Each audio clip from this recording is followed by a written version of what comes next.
Hey everyone, welcome to my channel. I'm Chandni. Thank you so much guys for giving all your love and support to this channel. It means a lot. And I hope in future you will continue to be supportive. Until now, I have not posted any longer content. This will be my first one. And I hope in future I will be posting more longer contents consistently. So stay tuned for that.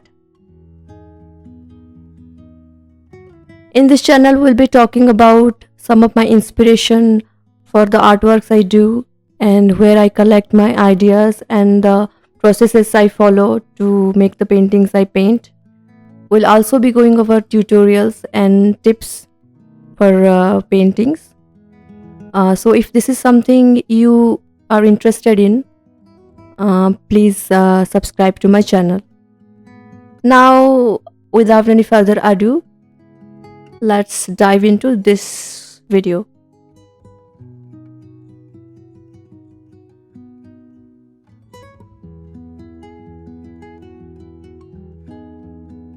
I usually like gathering ideas and have an overall idea about how I would like this certain painting to turn out.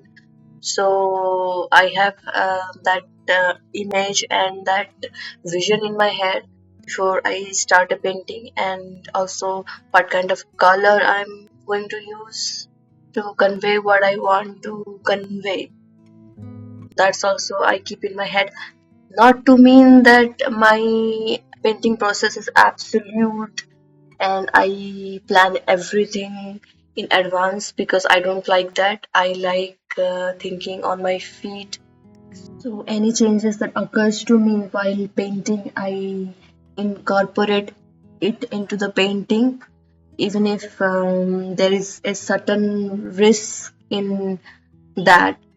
I do not want my art process to become completely rigid and completely devoid of any experimentation, that I will stop liking painting. Because one reason I chose to become an artist, because I like experimenting with the stuff, and I'm really scared of being stuck in one kind of thinking process.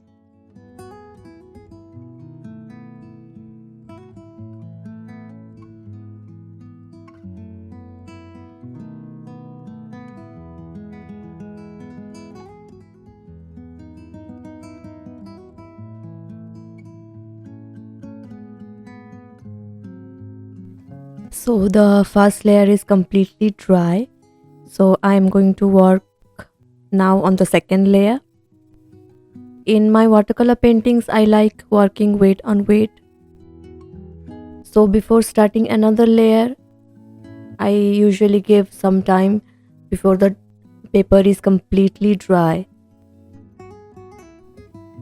I like working with a lot of layers.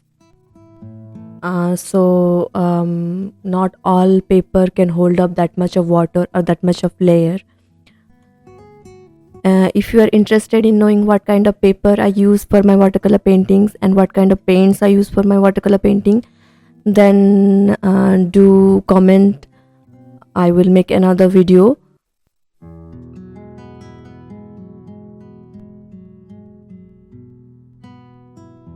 I usually don't care about the colors I use in my painting. I focus on the values. Different values add interest to a subject. So you'll see that I have done a lot of monochromatic studies and limited color palette studies, so I will understand how values work. Now we come to my favorite part of this painting. I wanted the earrings to look like a paper lantern, and I'll be repeating the same look behind the two figures. I want that soft and glowy look, so there will be no hard edges. So I'll be blending those colors into the paper. It is very interesting how edges can be used to convey different feelings. If you want something to feel transient, then you can use soft edges and you can blend everything together. This is the thing I love the most about art, that you can say anything and you can say them in any way you want. It depends on you. Also, after you are done, it depends on your viewers what they want to see, and that includes their context and their nature and the way they see the world.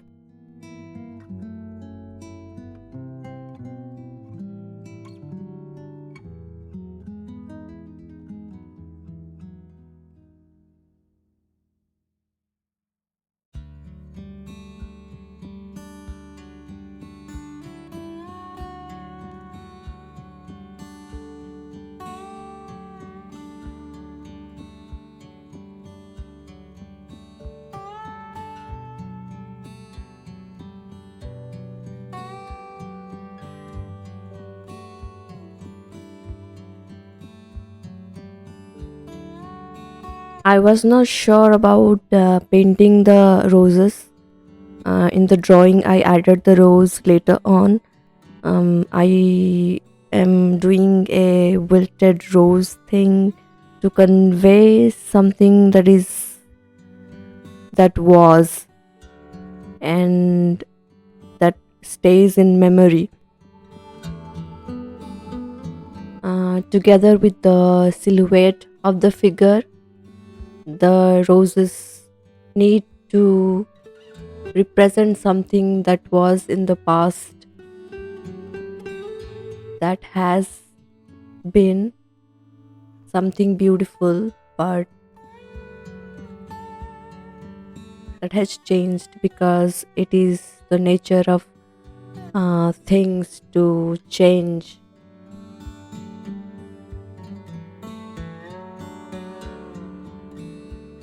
It's a moment, a transient moment that was and that is suspended and that lasted for an eternity. But we know no matter how much we want a good thing to last, it does not. I am still not sure how it's going to look relative to the painting. I guess the artist should take a risk and let's see how it turns out in the end.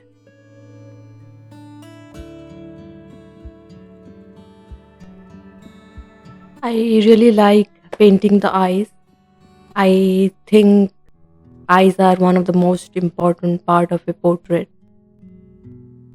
The entire look of a piece can depend on the eyes.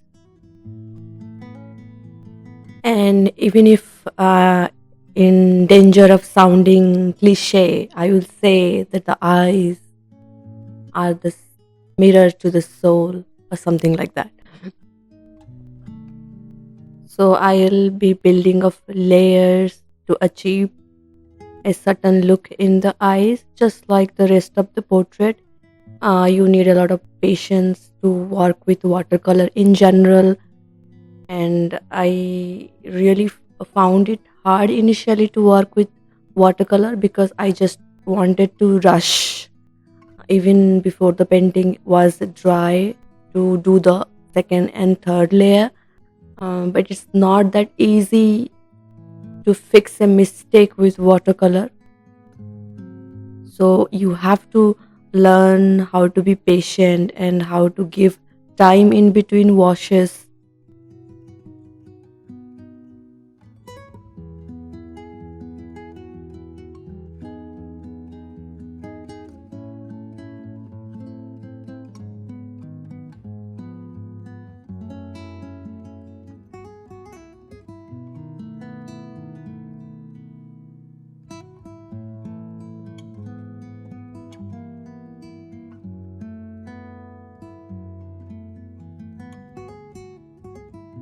There is that urge to control every phase of the painting, and every brush stroke has to be precise and perfect. And there is a lot of way to approach a painting in watercolor.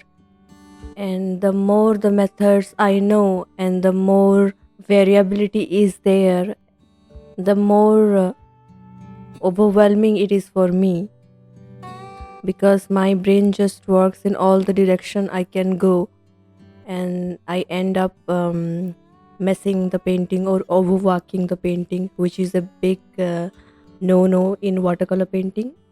It took me a while to have that balance between spontaneity and control. Even now, I do find it hard to approach some of the composition, especially landscapes. I really struggle with watercolor landscapes. I keep working on the landscapes. They don't turn out the way I want them to turn out. It's something of a project I'm working on right now. Actually, I've been working on that project for a long time, because when I started with watercolor, I used to paint only landscapes. Now I have moved on to portraits and florals, and the landscapes have taken a backstage. But it is something I want to go back to and work on. And large cityscapes in A2 or A1 size. Just talking about it is making me excited, and I want to start right now. Something to look forward in the future.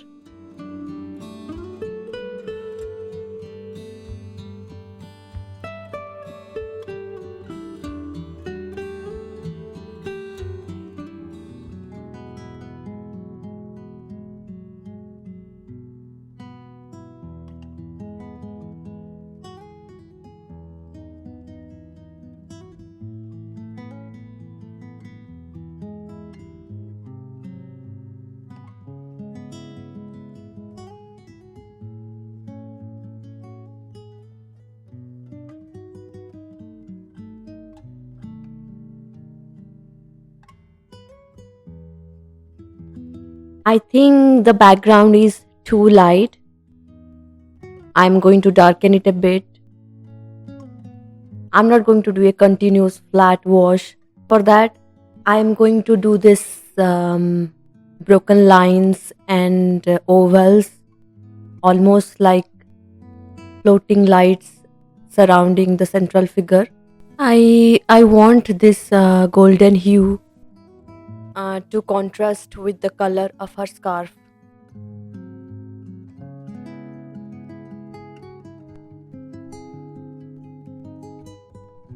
Now we approach the end of this painting. I'll be adding some final details with acrylic inks.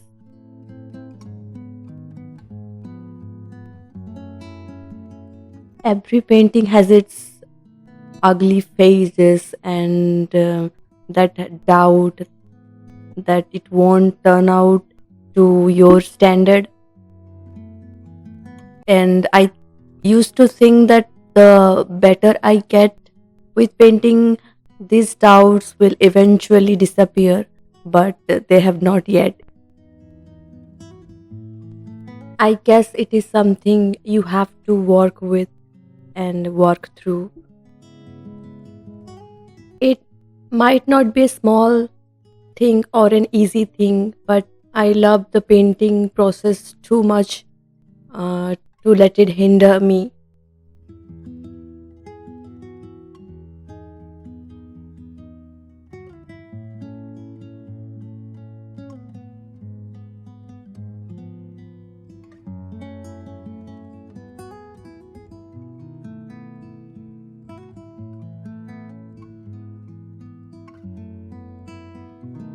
So that's it, guys. This is the final result, and I am quite happy with how it turned out. Some of my favorite part was working on those lights behind the two figures and her earrings and the rose petal on the ground. I hope you enjoyed watching this video as much as I enjoyed talking with you guys and working on this painting. So, see you in another video and take care.